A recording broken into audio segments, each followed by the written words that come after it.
finally. That little green light. So we're using a filter today.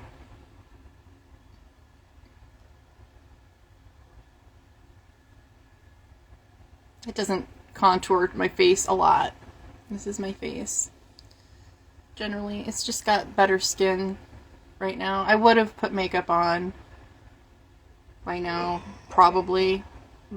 I just haven't. So, this is what we're doing. So, the story time. So, I was about 9 years old. This was not my first time riding a horse.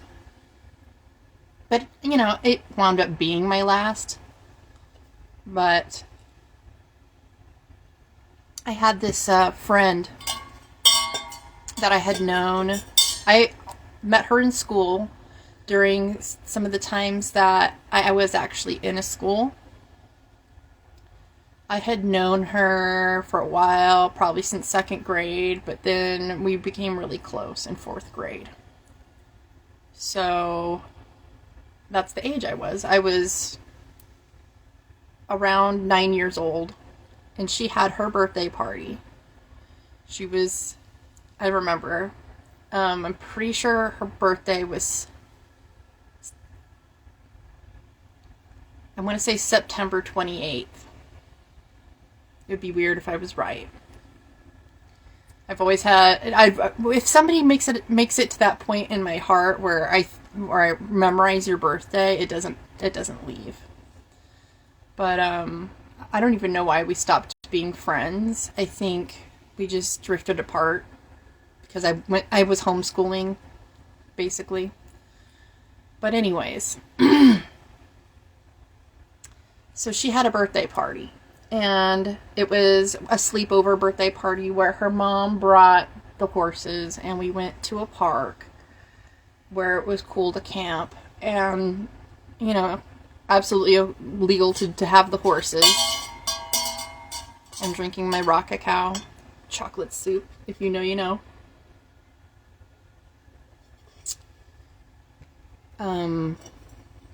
So we were overnight, and that first evening we went riding, and it was supposed to be, you know, a fun little dusk ride as the sun went down, and it would have been a beautiful experience. It's just that I was not the most experienced rider in the group by any means.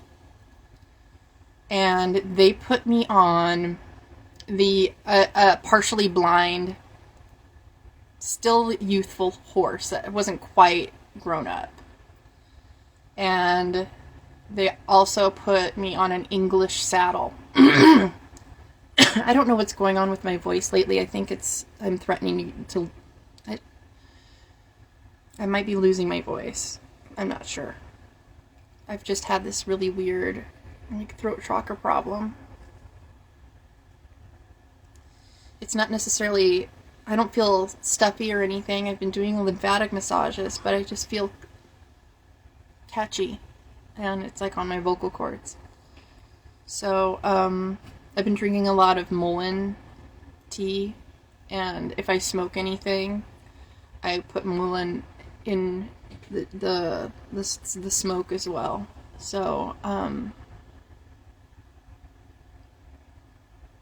anyways, so back to the trip.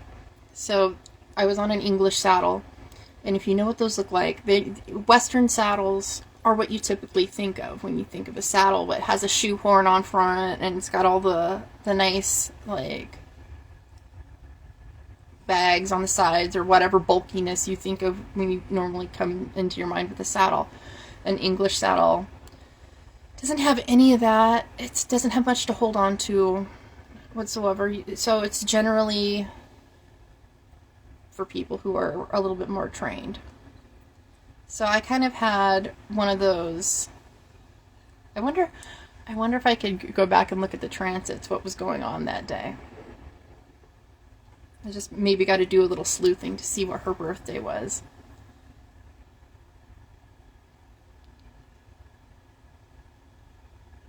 That'd be funny if it was Libra season. Anyway, I'm doing the astrology thing in my head, and I need to be telling a story. So I'm curious what was going on that day. But this horse had this thing where it wanted to canter. It's not quite a gallop.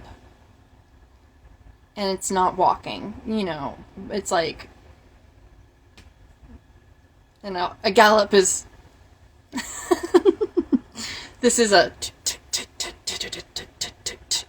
And it was too much for me to handle because it was zigzagging in the bushes. And so I wound up falling off the horse. And it knocked the wind out of me. And it was dark. And I was terrified that this horse was going to stomp on me because of how it was acting. So I raised my hand because I couldn't scream. And so they could see me, and we were in a grassy area, so I fell into the weeds and they couldn't see me unless I raised my hand. And the horse wound up going to them. My dad's phone is ringing. It's awful. You can probably hear that one. I have my door open. Finally it stopped. Anything to keep me distracted, right? Thank you for ADHD so much. So I raised my hand up so in the grass so that they could see me before I, could catch my breath and stuff. They found me. They put me back on that fucking horse. We completed the planned walk. We did not immediately go back to our little camp. I was terrified the whole time, and I was crying because my body hurt. I don't think I've ever experienced a full body trauma. It felt like a car accident. I didn't get into a car accident until I was like in 2014, so a long time later. This had to be like 1994, maybe 95.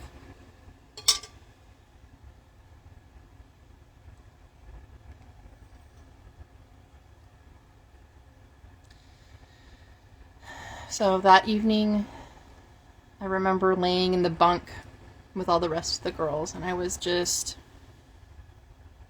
in so much pain, and nobody was coddling me. Nobody was nurturing to me, because everybody had pretty much fallen off of a horse before, and the ones that hadn't couldn't relate, so they were just in their own little bubble. And to this day, I wonder why they made that choice to put me on that horse with that saddle, but this is a story I can tell you for a fact that happened to me. So it's a great metaphor. You got to the next day, alright, and there was much more riding planned, more horse riding planned. And I was scared, and I was crying, and my whole body hurt. I was stiffer than I've ever been in my entire life. At that point, like, I could feel everything. I probably got whiplash. I was foobar.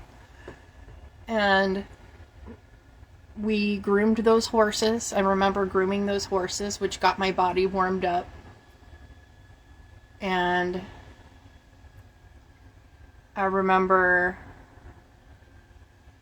they told me, all right, you're going to get back on a horse today. And I was immediately panic-stricken. No nurturing, no coddling, and I was just like, you guys are going to kill me. I don't trust you. I don't trust your horses. But they made me get back on a horse, and it was this old mare. She was an old gray mare. Her name was Cinderella. They put me in a Western saddle with a lot of cushion. And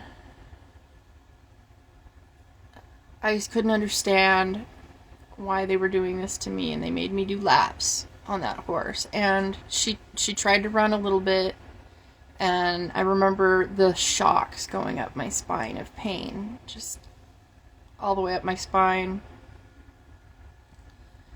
And I remember feeling humiliated, and the pain, and just the shock of, feeling helpless that nobody could get me out of the situation. And once I was done with the laps,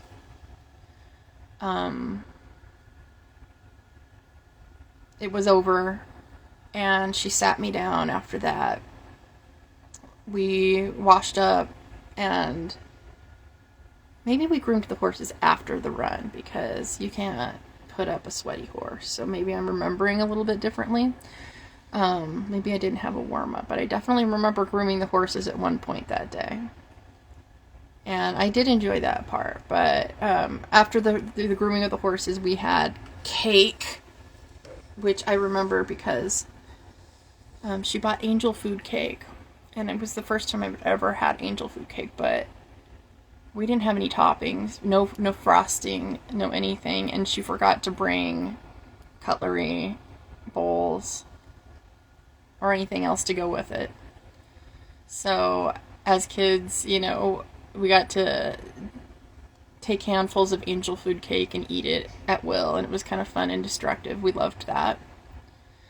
But I remember my mom coming to get me, and I was so relieved to see her, and I told her about what happened, because there was no cell phones or anything back then. I couldn't just be like, help. So she came to pick me up finally, and I remember telling her, I need to go see a chiropractor or something, like, I'm not okay. And she was a little bit upset, but not as upset as she should have been, I guess. But at least that's how I felt. So time went on. I don't remember ever getting treated for it in that moment, but eventually down the road as an adult, I spent 3 years in physical therapy, which is what started me on my wellness journey. So essentially, this whole story connects to my current situation, why I love to work out, why I love moving my body, why I know it's a privilege to wake up and move. But long story short, we've all been there, where we got knocked on our ass, the wind got taken out of us, our whole ego got beaten down, the worst case scenario fucking happened, and we did not feel like we were in control. But we made it. We made it out alive. Alright. And then we had to go do it again. And a large portion of us opt not to go and do it again. We opt to do the easy thing. We opt to, you know what, I don't like that experience. Did not have a good time, and I don't want to do that not good time again. But we don't really realize that we have so much control with how we feel about an experience. We assign meaning to things. So now that I look back on it, I'm really grateful that the people I was with did the difficult thing with me and had me get back on the horse the next day. It seemed the most callous thing that could be done. Like, who the fuck are you people? But now I understand. Now I get it. Now that I'm an adult, I understand why you had me get back on the horse. And that's the rougher choice in life sometimes.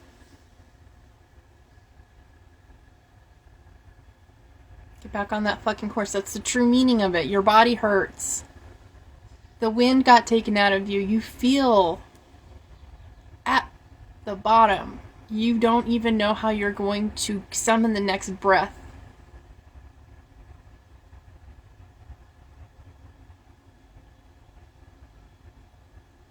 That's when you need to get back on that horse. Whatever knocked you down, whatever the horse was.